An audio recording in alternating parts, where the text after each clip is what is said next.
êtes sur la télévision Pacifique. Bienvenue dans cette édition de nouvelles à la une de l'actualité haïtienne. Audition en ce mercredi par le chef du parquet de Port-au-Prince, du directeur général de l'AAN, Yvan Meyu, sur le décaissement par le Trésor public de plus de 43 millions de dollars américains pour des travaux non exécutés à l'aéroport international Toussaint Louverture.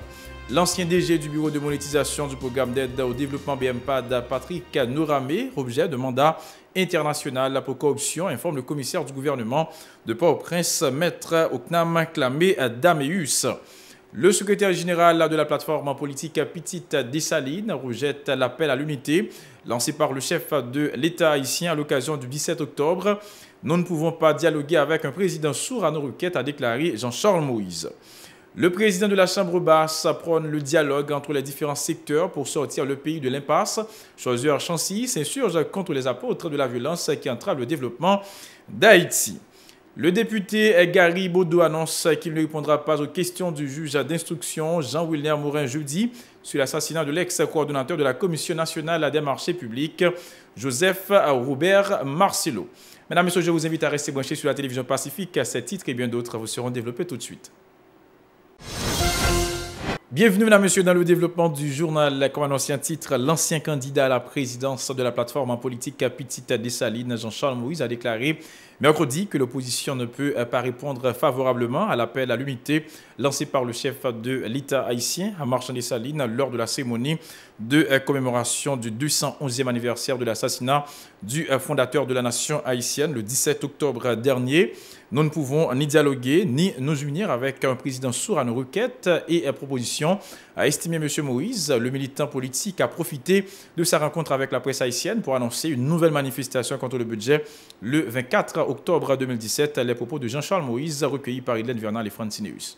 Hier, c'est un coup tout le pays a été campé comme un seul homme pour dire pas d'accord avec Jovenel Moïse et on demande de dépasser Jovenel Moïse sans condition.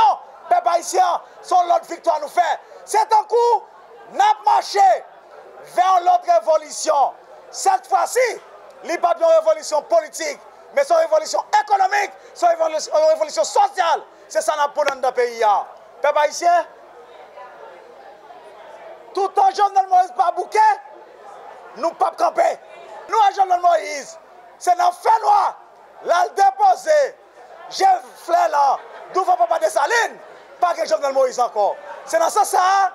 Nous disons tout le monde, gens nous capables, lever camper dans tout quartier côté nous. Gens nous capables, lever camper dans la section communale côté nous. Jeudi, nous venons annoncer à tout le monde, défi, parce que nous levons, nous pas lever. C'est dans ça, mardi cap 24, nous cassons rendez-vous sous béton à Pétionville tête droite avec Jovenel Moïse.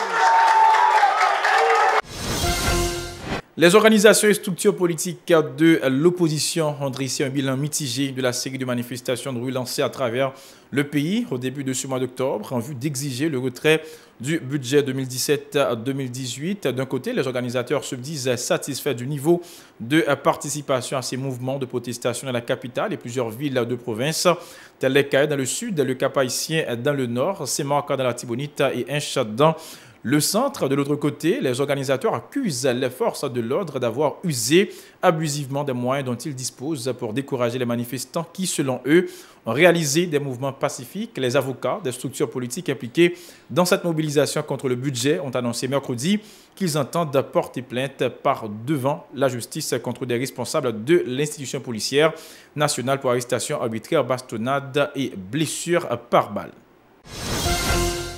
Pour le sénateur Lavalas Nanel Kassi, la poursuite de la mobilisation des regroupements de l'opposition est un moyen de démontrer au gouvernement leur détermination à se battre contre toute mesure gouvernementale défavorable aux couches défavorisées du pays, comme le budget 2017-2018. Les propos de Nanel Kassi au micro de Nancy Constant et de Rigon Noël. Pour permettre que le pouvoir ça, il fait marche arrière, d'abord sous question budget, sous question caravane fait noir, sous question corruption qui propage dans toute boîte, nous ne pouvons pas camper dans le cadre de ça.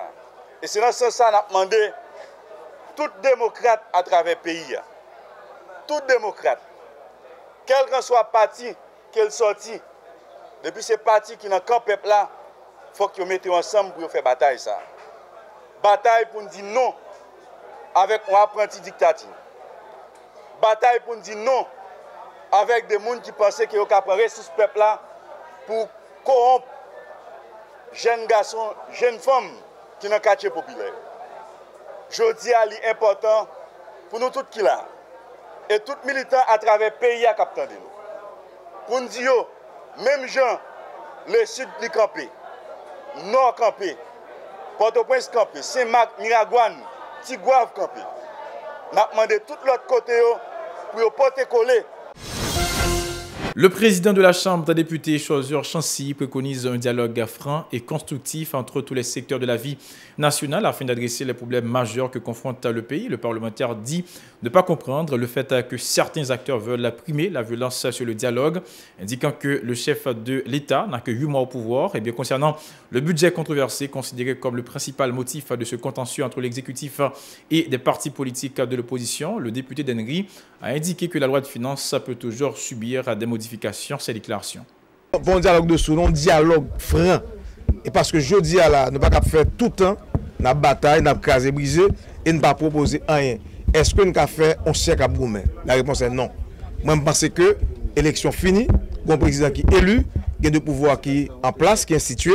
Maintenant, si il y a des problèmes sociaux, et certainement des problèmes sociaux, et seule façon de nous résoudre, c'est dialogue là pour nous initier, et moi inviter tout le monde, quelle que soit l'idéologie, quel que soit camp, quelle que soit la position, c'est Vinchita ensemble pour nous proposer une sortie pour le pays, pour que dans 25 ans, nous quittons l'autre terre pour Timonio. Les budgets sont loi spéciale. C'est seule loi que le gouvernement a gagnée pour Sylvie Camargue 2-3 fois. S'il estime que le budget est voté, ou bien ça a été proposé, il y a un problème que le rectifier. Et le budget que nous avons voté à nous-mêmes, nous votons le budget pour l'exécutif. Parce que pas oublier que la loi de finances, c'est seul président pays à l'exécutif qui a initiative loi de finances. Ce n'est pas parlement. Et la loi de finances, les voter d'ordinaire, c'est en fonction de déclaration politique Premier ministre. Maintenant, le Parlement lui-même, depuis que la loi respecte sa constitution, dit, si le Parlement estime que vision gouvernement, ou bien ça gouvernement dit la faire, que il rentre dans le sentiment majoritaire a voté. Maintenant, c'est nous-mêmes nous devons faire contrôle après, pour regarder tout ça que le gouvernement te dit, est-ce que le fait? Le président de la Chambre basse a confirmé avoir reçu une correspondance du juge d'instruction Jean-Wilner Mourin, lui demandant de mettre le député Garibodo à la disposition de la justice dans le cadre du dossier relatif à l'assassinat de l'ex-coordonnateur du CNMP, Joseph Marcelot, indiquant qu'il n'a nullement l'intention de faire obstruction à la justice. Choisir Chancy rapporte avoir mentionné au magistrat que c'est à l'Assemblée d'autoriser le parlementaire de répondre à sa convocation alors que les députés sont en vacances à ces déclarations.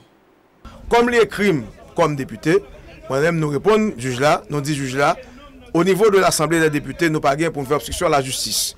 Maintenant, comme une procédure a voulu que c'est l'Assemblée pour qui autorise un député à répondre, question on juge. Maintenant, nous dit juge là, avec toute politesse, nous, l'Assemblée est en vacances. Maintenant, moi-même comme président, moi dans l'embarras pour me répondre avec l'être là et m'attendre l'Assemblée et c'est l'Assemblée qui a décidé si pour que les bail député Garibodo et autorisation pour la devant juge là. C'est anormal que nous répondons juge là et je pense que le juge là comprendre que en tant que monde qui est dans le pouvoir de l'État, en tant qu'institution, maintenant qu'on forme que la Constitution a tracé et nous-mêmes nous voulons que quel que soit ça qui passe, on député, il faut que la forme n'a respecté. Autre nouvelle, le directeur général de l'autorité aéroportuaire nationale AAN, Yvan Meyu, a été entendu mercredi par le chef du parquet de Port-au-Prince autour de la signature de certains contrats liant l'AAN à une éventuelle compagnie étrangère. Selon maître Okna Maklamedameus, près de 43 500 000 $ américains ont été déjà décaissés en 2016 par l'État haïtien pour la réalisation de certains travaux à l'aéroport international Toussaint Louverture qui n'ont toujours pas été exécutés. Le commissaire du gouvernement, qui se dit déterminé à lutter contre la corruption, a indiqué que d'autres personnalités qu'il n'a pas à citer seront auditionnées dans le cadre de ce dossier. Ces déclarations.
L'ex-candidat à la présidence, Éric Jean-Baptiste, a indiqué qu'il n'est pas d'accord avec la décision des autorités haïtiennes de remplacer la MINUSTAH par la MINUSJUST, arguant les torts causés par les casques bleus à la population haïtienne. M. Jean-Baptiste, qui a pris part mercredi à l'émission L'Interview de Télépacifique, a appelé à la vigilance du peuple haïtien en vue d'éviter qu'il soit à nouveau victime de la part des agents de l'ONU. Éric Jean-Baptiste répondait aux questions de Robinson Joseph.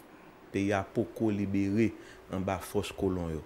Force ka déjà yo, moun qui pour de l'eau yo, toujours là. Naturellement, yo changé nom, mais yo pas changé métier. C'est une raison qu'il faut que ça passe dans l'indifférence la plus totale. Population, ça pas veut dire rien du tout parce que population est suffisamment mûre pour que les comprennent que les toujours en bas bot colon yo. Écoutez, ministère fait ça m'relé, yon ti viré tourner. D'ailleurs, c'est avec un pile insolence que MINUSJUST entre là. Bataille pour droit grandette majeur pays, c'est une bataille qui a perpétuelle la pied. Parce que droit pour nous gagner autant de détermination comme peuple, mais qu'on fait ça au fond, il lague corps tout petit, il a passé main, il a retiré. Donc la bataille, elle est permanente, constante. Nous-mêmes, nous continuons à gommer, surtout, bot yo toujours là. Droit grandette majeur économique là, il pas pour demain. Parce que sur route nous y est l'argent a géré pays ça veut dire que poche haïtien pas connant meni vente haïtien pas nan meni bataille ça faut que li mener la plus facile pour nous joindre et bataille côté que troupe yo a quitté terrain mais bataille pour droit grandette majeur vente là pour poche là c'est une bataille qui doit continuer. Normalement, on l'État qui est responsable, il te connaît depuis près de 6 mois, 7 mois, 8 mois, 1 an à l'avance que mission va changer. Donc si vous te connaît ça depuis 1 an à l'avance, il fallait bien que vous fait 2 bagailles. Soit que vous été dans la ligne collabora qui dit que vous allez renégocier terme contrat, c'est-à-dire que vous capable connaître dans quelles conditions que force là, ou bien vous te dit non, nous pas besoin, merci beaucoup.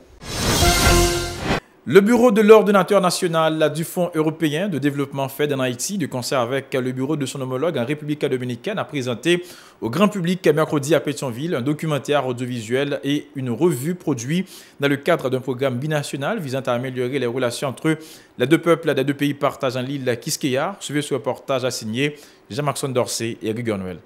Le documentaire audiovisuel réalisé dans le cadre du programme de coopération binationale entre Haïti et la République dominicaine expose la réalité d'une relation complexe des deux peuples partageant une même île. Miroir d'espoir, de l'espagnol Destellos de Esperanza, est accompagné d'une revue titrée Ritmo Economico, en français Rythme économique, consacrée notamment aux relations économiques transfrontalières, environnementales et culturelles.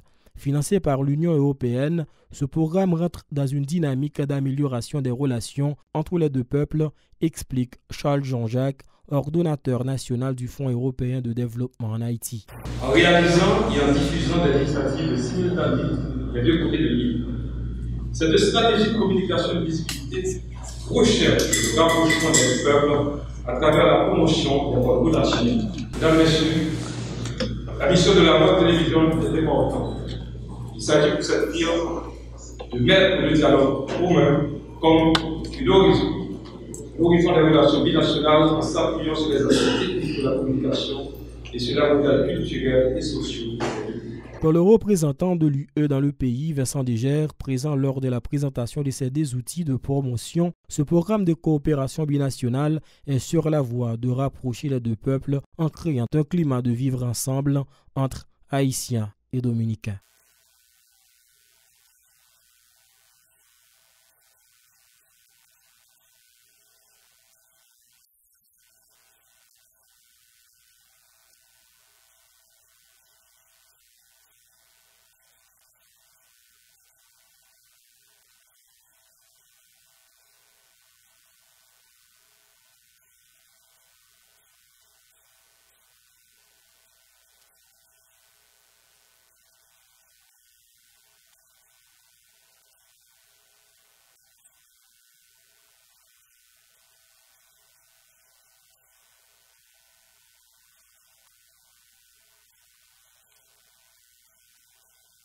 D'après Jonathan Pearls, l'un des responsables de World Television, qui a collaboré dans le cadre de la réalisation de ce projet, ce documentaire, Miroir d'espoir, et la revue Ritmo Economico sont des outils de communication qui seront d'une importante utilité dans des projets visant l'amélioration des relations haïtiano-dominicaines.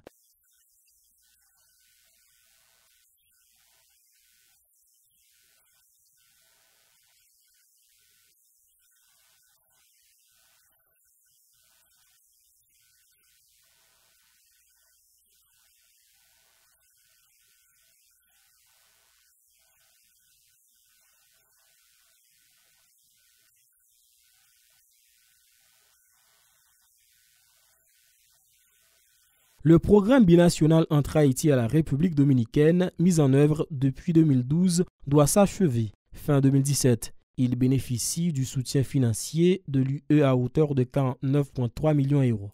La gestion du projet est assurée par les ordonnateurs nationaux du Fonds européen de développement en Haïti et en République dominicaine.